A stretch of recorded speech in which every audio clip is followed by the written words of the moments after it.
My boyfriend is locked in the bathroom and hasn't made a sound in 3 hours because I humiliated him for clout. The party ended hours ago, but the silence is louder than any music we played. My apartment, which was buzzing with carefully curated laughter and the clinking of glasses, now feels like a tomb. It reeks of stale wine and Serafina's expensive, cloying perfume, a ghost of the performance I just gave. They all left, one by one, with awkward side hugs and promises to text me. They knew something was wrong, but no one wanted to stick around for the fallout. The silence they left behind is all coming from one place, the bathroom door. It's locked, has been for 3 hours. Caleb is in there. He walked in without a word right in the middle of my big moment, and he hasn't come out. At first, I was just annoyed. Pissed, even. I kept thinking, God, he's being so dramatic. I've knocked, softly at first, then with the heel of my hand. I've whispered apologies through the wood, my voice sounding pathetic and hollow. Caleb, baby, please, it was a stupid joke. Please just come out and talk to me. But there's nothing. Not a cough, not a shuffle of feet, not the sound of the faucet. The silence is so absolute, it feels like the room on the other side is empty. The anger is gone now. It's been replaced by this cold, heavy dread settling in my stomach. This isn't sulking. This is something else. The silence isn't empty anymore. It feels like an answer. Caleb and I were from different planets. That's not an insult, it's just a fact. He's a software engineer, and his world is built on logic, on clean code and predictable outcomes. He finds beauty in order. I've always loved that about him. He was my anchor in the chaos that is my life. I loved watching him in his element, wearing a faded hoodie from some tech conference years ago, his brow furrowed in concentration as he untangled a problem on his screen. He was solid. He was real. When he'd finally look up and smile at me, that quiet, genuine smile, it felt like coming home. My world, on the other hand, is built on performance. My friends, my circle, are, well, they're influencers, lifestyle bloggers, people whose jobs are to project an image of effortless perfection. Serafina is the queen bee. Her life is a meticulously curated Instagram feed of brunch spots, brand deals, and passive-aggressive captions disguised as empowerment. To be in her orbit is to be constantly judged on your aesthetic, your follower count, your ability to tell a witty, slightly cruel story. The pressure is immense. You're either performing or you're invisible. And I was so tired of feeling invisible. Caleb never fit in. He didn't understand the currency of their world. He didn't get why I needed to take 50 photos of my latte before I could drink it, or why I'd spend a week's worth of groceries on a dress I'd only wear once for a post. He'd try for me. He'd stand awkwardly out of frame, holding my coat, a look of patient confusion on his face. My friends saw him as a project, or worse, a punchline. Is he always this quiet? Serafina would whisper to me, loud enough for him to hear. It's like you brought a houseplant to a party. And I let them. I'd laugh it off, make a joke at his expense to prove I was one of them. I didn't see the harm, but I knew where his real boundaries were. I knew because he'd trusted me with his deepest vulnerability. One night, months ago, he told me about his childhood. About how he used to have a debilitating stutter, born from a deep social anxiety that made speaking in front of people a living nightmare. He'd spent years in speech therapy, building up his confidence word by painful word. It was a ghost he'd fought so hard to outrun. He was mostly fine now, but he told me that in moments of extreme stress or discomfort, like, say, being surrounded by a dozen judgmental influencers, the ghost sometimes came back. His jaw would tighten, and he'd trip over a word, a tiny hesitation only I would notice. It was his rawest nerve, the one secret part of his history he had handed to me for safekeeping. The party was my idea, of course. I'd sold it to him as a casual get-together. He'd tried, he really did. He wore what he thought was his nicest casual outfit, dark jeans and a t-shirt printed with the source code from some ancient video game he loved. Over it, he wore a clean, simple gray hoodie. He looked like himself. He looked like the man I loved. But when he stepped into my living room, full of my friends draped in silk and curated vintage, he might as well have been wearing a clown's suit. The air crackled with their silent judgment. The moment it all shattered is burned into my brain. We were all standing in a circle, and Serafina, holding her wine glass like a scepter, let her gaze drift over to Caleb. She didn't say anything to him. She looked right at me. "Amara, darling," she purred, a perfect little smile playing on her lips. "I didn't realize you were running a charity. It's so sweet of you to give these tech bros a place to feel welcome." The circle went quiet. Everyone's eyes were on me. It was a test, my moment to prove my allegiance. I could have defended him. I could have said, "Screw you, Serafina." I could have taken his hand and walked away. I did none of those things. Instead, a monstrous, desperate part of me took over, the part that would do anything to hear their laughter, to get that nod of approval. I stepped forward and looped my arm through his, a Judas in a cocktail dress. "Oh, this," I laughed, a high, fake sound. "Don't be silly, this isn't charity. This is performance art. It's called Silicon Valley Refugee. Very avant-garde." A few of them tittered. Serafina's smile widened. I was high on it, the intoxicating feeling of being accepted. I needed a bigger laugh, a better punchline. And in that moment of pathetic, craven need, my brain served up the worst possible weapon. "You guys think this is funny," I announced, my voice booming with false confidence. "You should have seen him trying to order us coffee this morning. He gets so adorably flustered in public." I turned to the rapt audience, my audience, and I did it. I mimicked him. I hunched my shoulders slightly, widened my eyes, and then I used the one thing he had trusted me with. He just stood there at the counter like, "Could I please get one LLL large, a LLL latte?" The laughter that erupted wasn't just a laugh. It was a roar, a sharp, braying validation of my cruelty. Serafina threw her head back and howled. She caught my eye and gave me a tiny, approving nod. The prize. For a split second, I felt it. The warmth of being on the inside, the dizzying relief of belonging. Then I looked at Caleb. The blood had drained from his face. It was a pale, blank mask. But it was his eyes. They weren't angry or hurt or sad. They were empty.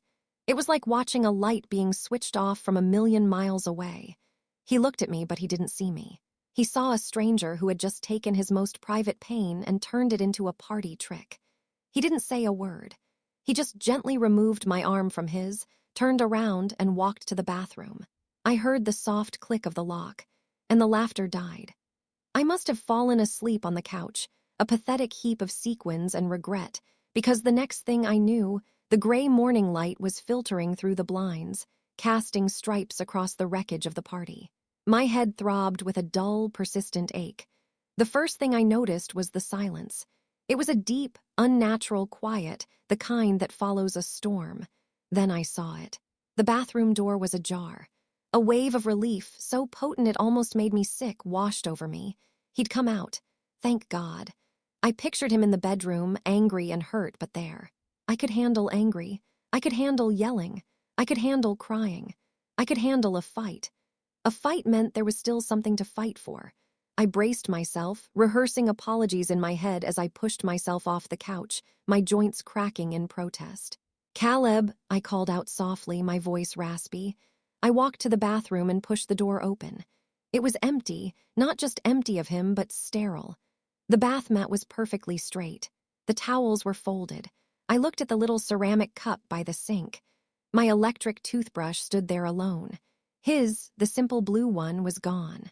So was his razor and the can of shaving cream he always left on the edge of the tub. A cold prickle of unease started at the base of my neck. "Okay, weird," I muttered to myself, my heart starting to beat a little faster.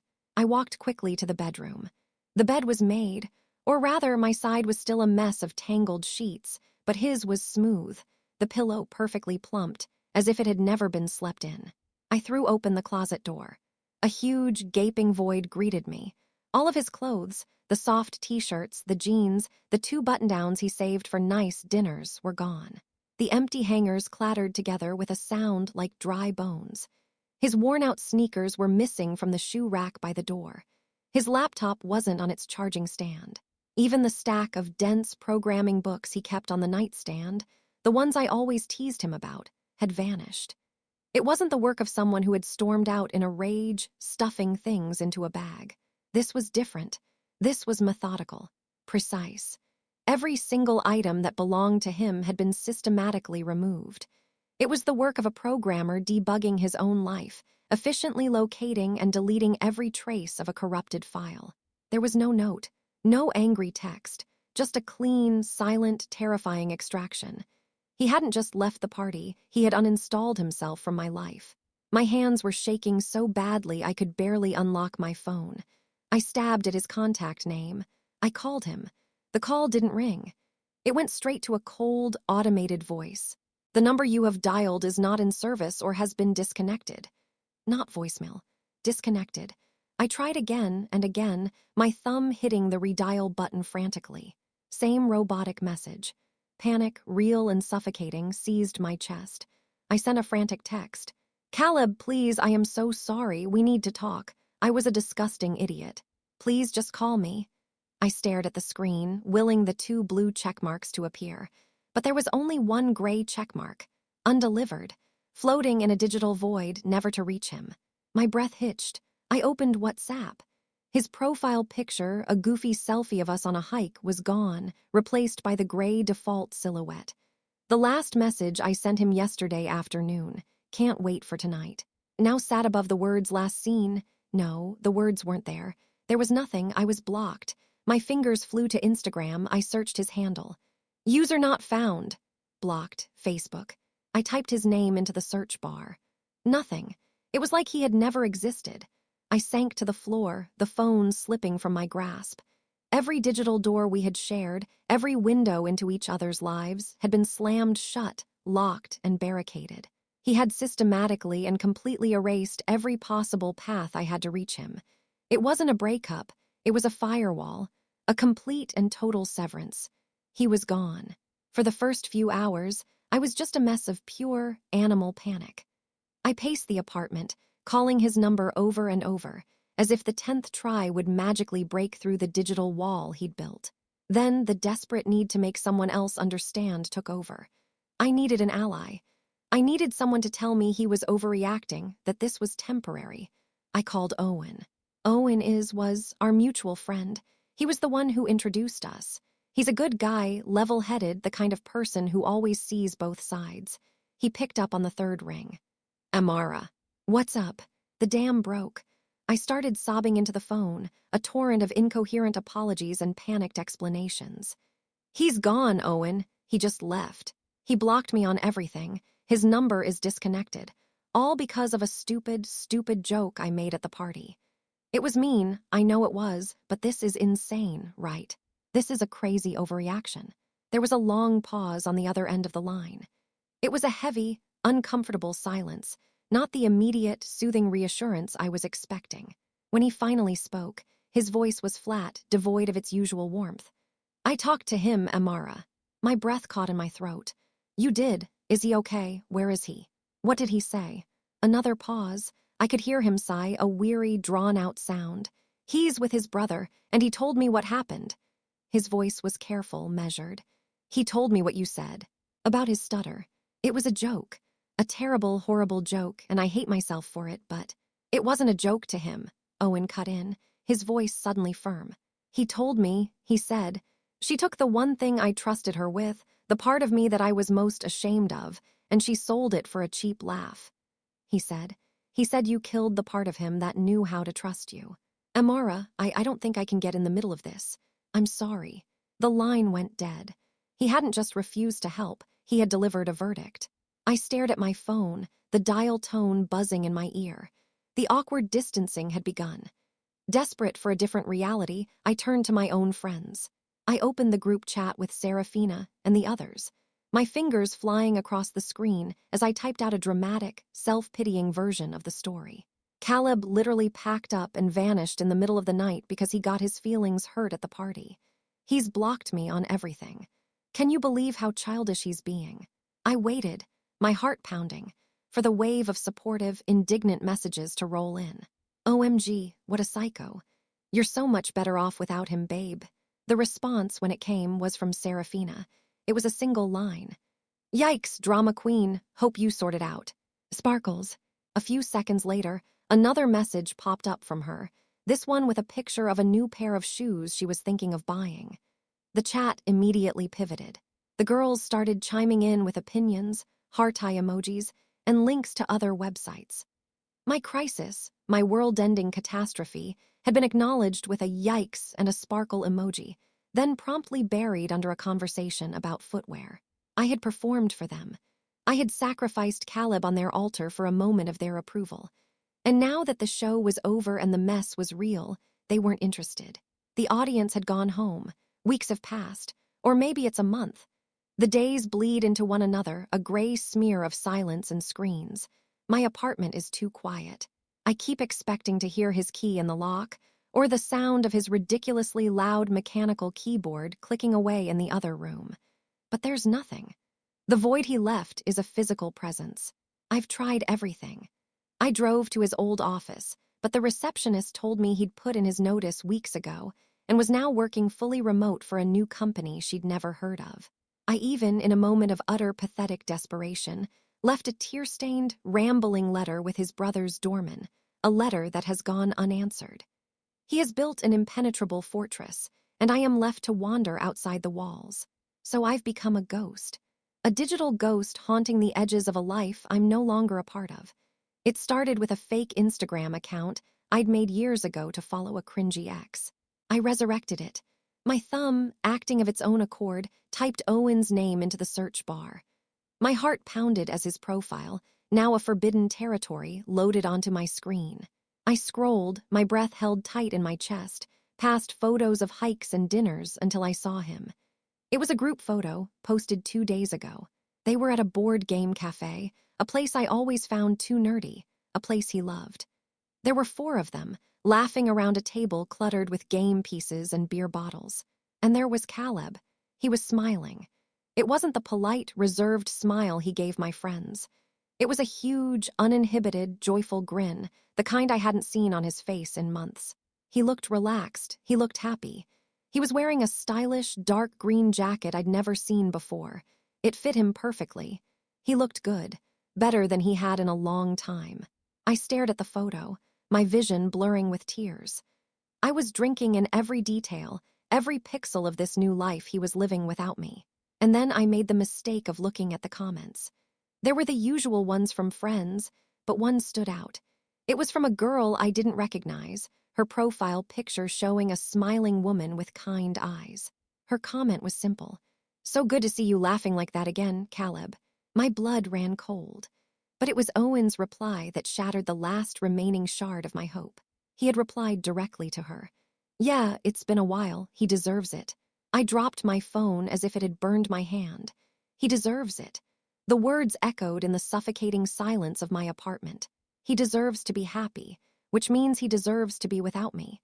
I picked the phone back up, my fingers trembling as I zoomed in on Caleb's smiling face. The screen's cold light illuminated my own reflection, a pale, haunted face with hollow eyes.